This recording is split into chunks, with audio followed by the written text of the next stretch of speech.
बहुत से लोग कर्म क्या है या कर्म का सिद्धांत क्या है इस बात को लेकर कंफ्यूज रहते हैं। तो चलिए जानते हैं कि कर्म का सिद्धांत क्या है, यह कैसे काम करता है और इसका देह व आत्मा से क्या संबंध है। सबसे पहले यह जानते हैं कि हमारे सनातन धर्म में कर्म का मूल अर्थ क्या है। कर्म का मूल अर्थ केवल कार्य करना नहीं है, बल्कि किसी भी कार्य करने की इच्छा होना, उस कार्य को करने के लिए संकल्प लेना और फिर वह कार्य करना। ये तीनों मिलते हैं तो कर्म बनता है। यही सिद्धांत हमें वेदों से प्राप्त होता है कि जीव जो जैसा कर्म करता है वह वैसा ही फल पाता है। इस प्रकार से यह बात निश्चित हो जाती है कि कर्म का फल न तो ही मिटता है और न उसे भोगना ही पड़ता है। अब दूसरा प्रश्न आता है कि कर्ता कौन है, देह या आत्मा।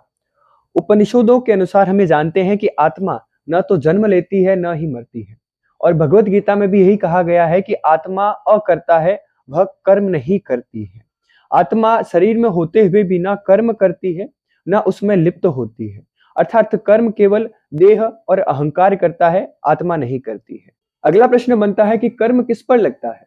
कर्म स्थूल शरीर पर नहीं लगता है, यह सूक्ष्म शरीर, मन, बुद्धि, अहंकार और संस्कार पर लगता है। बृहदारण्यक उपनिषद के अनुसार व्यक्ति जैसा कर्म और जैसा संकल्प करता है वैसा ही रूप प्राप्त करता है।